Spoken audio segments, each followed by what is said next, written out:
Two মালাশ্রীস kitchen.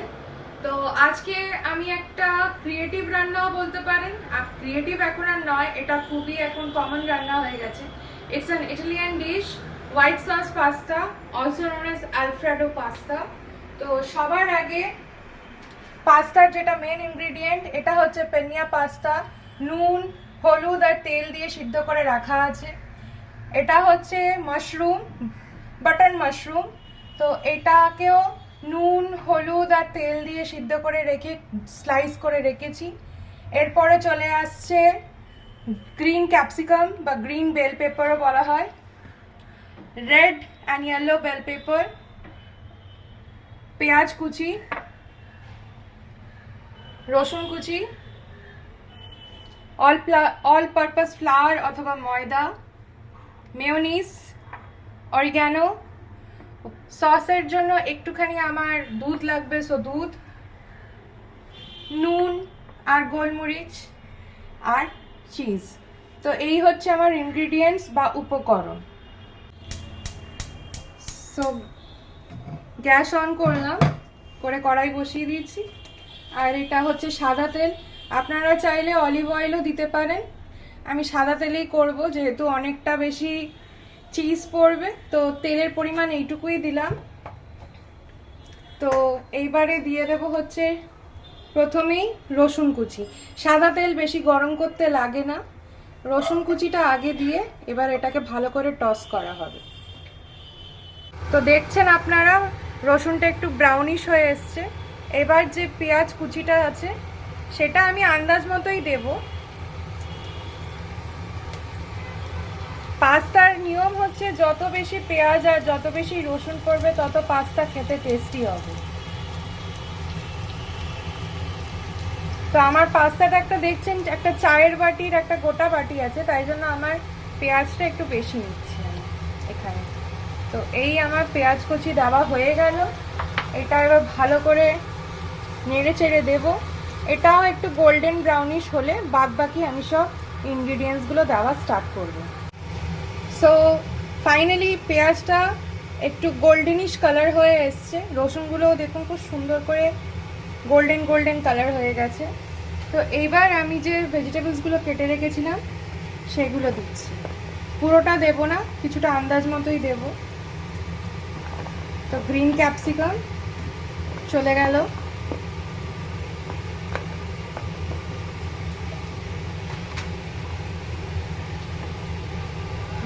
Red bell pepper and yellow bell paper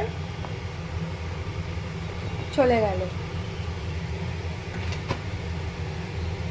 এইবার চলে যাবে আপনার আন্দাজ মতো নুন। আমাদের বাড়িতে নুনটা কম খাওয়া হয়, আপনারা যদি বেশি নুন খান তো আপনারা নুনটা দিতে পারেন অ্যাকর্ডিং। এটা হচ্ছে পিওর সল্ট, আমরা পিওর সল্টটা খাই কারণ টাটা সল্টে নুনটা অতিরিক্ত বেশি লাগে আমাদের, ওই জন্য আমরা পিওর সল্টটাই খাই। এই হচ্ছে, আর ব্ল্যাক পেপার বা গোলমরিচ যেটা আমরা বলে থাকি সচরাচর, তো এই ব্ল্যাক পেপার দিয়ে দিচ্ছি। আমি ব্ল্যাক পেপারটা বেশি প্রেফার করি, তাই জন্য আমি ব্ল্যাক পেপারটা একটুখানি বেশি ইউজ করি পরিমাণে, কারণ আমি চিলি ফ্লেক্স বা কাঁচা লঙ্কার ঝালটা খেতে পারি না। তো এইবার এই ভেজিটেবলসগুলো দিয়ে এবার আমি একটু হালকা করে সতে করে নিচ্ছি বা স্টার করে নিচ্ছি বলতে পারেন। তো এই হলো আমার ভেজিটেবল স্টারিং। এটা একটুখানি সিদ্ধ করার জন্য লিডটা দিয়ে দিলাম। এবার আমি হোয়াইট সস পাস্তাটা করে আপনাদের দেখাচ্ছি। তো হোয়াইট সসের জন্য প্যান বসিয়ে দিয়েছি। তো এইবার সবার আগে যে ইনগ্রিডিয়েন্টটা যাবে সেটা হচ্ছে আপনার বাটার।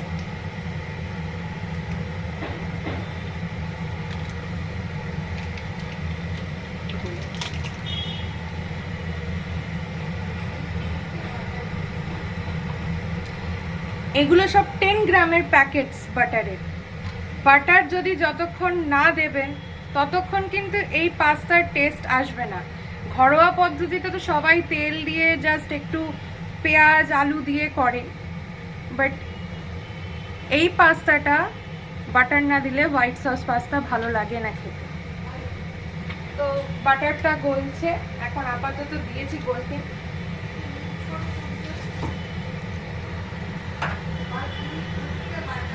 এবার দিয়ে দিচ্ছি হচ্ছে আমার রসুন বাটা। তো দিয়ে এটা হালকা করে এবার আমি নাড়ব। তো আমার সবজিটা প্রায় হয়েই এসছে, দেখুন ভালো করে এটা এবার মজে গেছে বা বয়েলড হয়ে গেছে বা ফ্রাই হয়ে গেছে, আপনারা যেটা বলতে চান সেটাই করবেন। তো এখন আমি আপাতত গ্যাস অফ করে রেখে দিলাম, কারণ আমি হোয়াইট সস পাস্তাটা এটার মধ্যে ঢালবো, এটাকে স্টার করব, then only I will put on the pasta and the mushroom. Those ingredients are for the last time, so bear with me and stay with me. So you can see যে আমি already butter দিয়ে রসুন দিয়ে করেছিলাম, and now another butter is going of 10 ग्राम। यहाँ पे आप मन भर के बटर दीजिए, কিপটামো করবেন না। if you do that it won't taste good। so butter melt হয়ে গেছে, রসুন যে বাটাটা দিয়েছিলাম সেটাও মেল্ট হয়ে গেছে, আর একটা অ্যাডিক্টিং স্মেল আসছে, মানে অস্বাভাবিক সুন্দর স্মেল আসে যখন বাটারের মধ্যে রসুন বাটাটা দেওয়া হয়। এবার আমি একটা টমেটো পিউরি করে রেখেছিলাম, তো এটা আমি ঢেলে দিচ্ছি। আর 1 কাপ মতো দুধ নিয়েছি, এটার এখন আপাতত আমি হাফ কাপের মতো ঢালছি।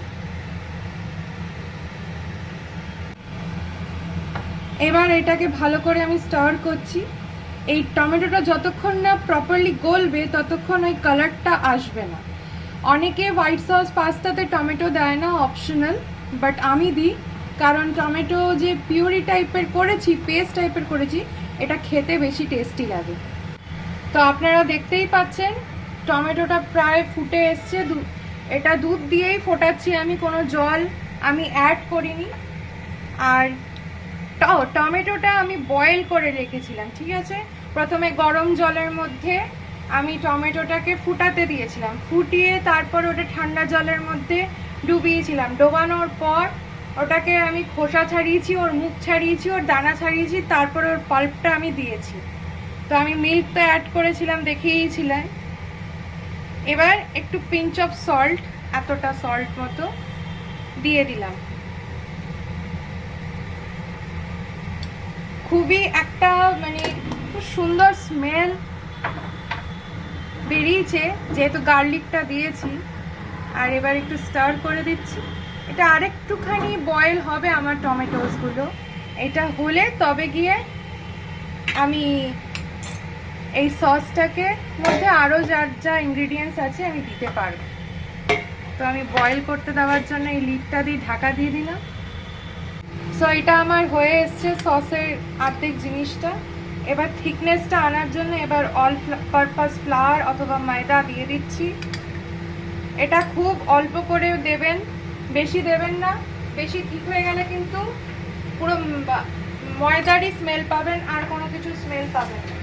অ্যান্ড অ্যাজ ইউজুয়াল বলেছিলাম বাটার, তো আরেকটা বাটার 10 গ্রামের গেল। তো অল টোটাল এই সসে আমার 40 গ্রামস বাটার গেছে। তো সল্ট ওই জন্য আমি খুব কম দিচ্ছি, জাস্ট নামমাত্রই সল্ট দিচ্ছি। এই পিওরো সল্টে নুন যে সল্টিনেসটা হয় সেটা একটু কম্পারেটিভলি কম হয়। এবার আমি ভালো করে এটাকে নেড়ে চেড়ে নিচ্ছি। দেখুন এই থিকনেসটা শুধুমাত্র ময়দা দিলেই আসবে, আদারওয়াইজ লিকুইফাইডই থাকবে। এই আমার সসের পরিমাণটা হয়ে এসছে, ঠিক মানে একটা ঠিক কনসিস্টেন্সি চলে এসছে। এটা হচ্ছে আমুলের চিজ কিউব, তো এটা আমি গ্রেট করে দেওয়া স্টার্ট করলাম। জেনারেসলি চিজ দেবেন, চিজেও কিপটামি করবেন না।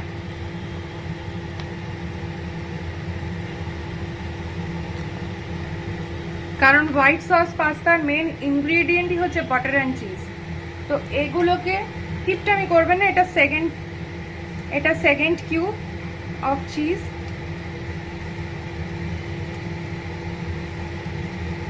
এই গ্রেট হয়ে গেল। এবার এটাকে ভালো করে নাড়াচাড়া করে নাও।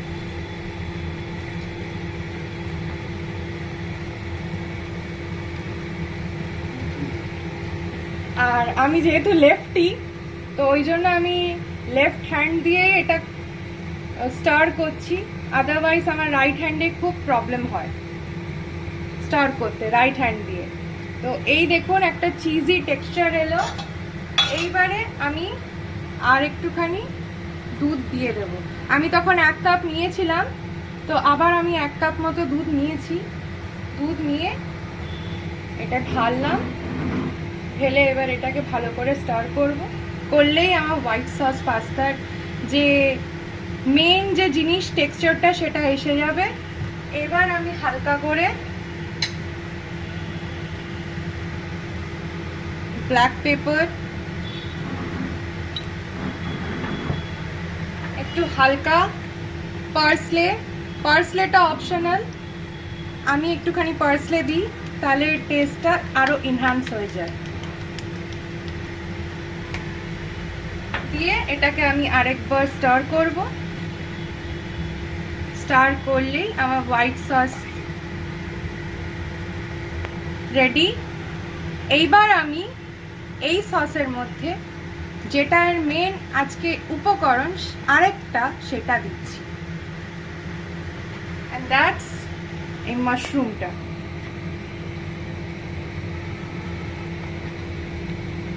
এটা কিন্তু আপনাদের ক্রিমি মাশরুমও হয়ে যাবে।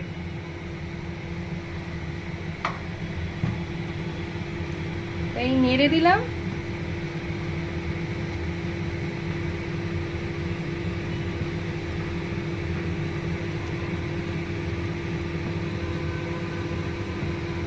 দেখুন আমার হোয়াইট সস রেডি। এইবারে গ্যাসটা অফ করলাম। অফ করে যে ভেজিটেবলসটা আমি অলরেডি করে রেখেছিলাম, সেই ভেজিটেবলসের মধ্যে এই হোয়াইট সসটা দিয়ে দিলাম।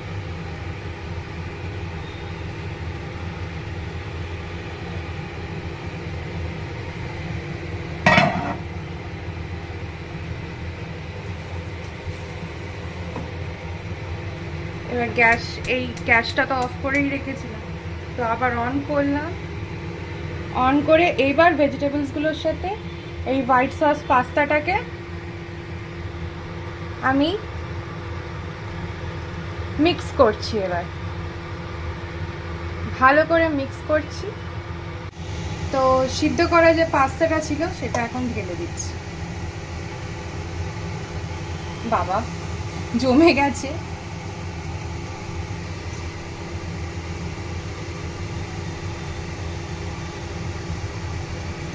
এটা দেখুন পুরো বাটির শেপ হয়ে গেছে, আমাকে হাতই ইউজ করতে হবে, আর এটা পুরো একসাথে লেগে গেছে গায়ে গায়ে। এবার যে ভেজিটেবলসগুলো দিয়ে আমি সসটা রেডি করেছিলাম, এবার ভালো করে নাড়াচাড়া করে এটাকে মিক্স করতে হবে।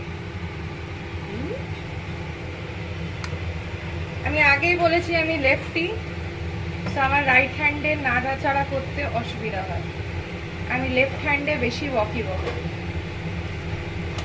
তো এইটা প্রপারলি মিক্স করলাম আমি পাস্তাটাকে ওই সসের সাথে।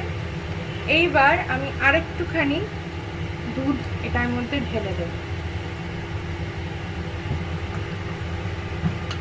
তাহলে যে এই যে পাস্তা যে লেগে লেগে গেছে, এটা দুধের লিকুইড টেক্সচারের জন্য ছেড়ে যাবে। দুধ দিয়ে ভালো করে নাড়াচাড়া করবে। আমি আগেই বলেছি আমি ব্ল্যাক পেপার অবসেসড, তো আমি আরেকটু ব্ল্যাক পেপার দিয়ে দিলাম, কারণ আমি চিলি ফ্লেক্স দিতে পারি না, আমি ও ঝাল খেতে পারি না, আগেই বললাম। আর একটুখানি পার্সলে আমি দিচ্ছি,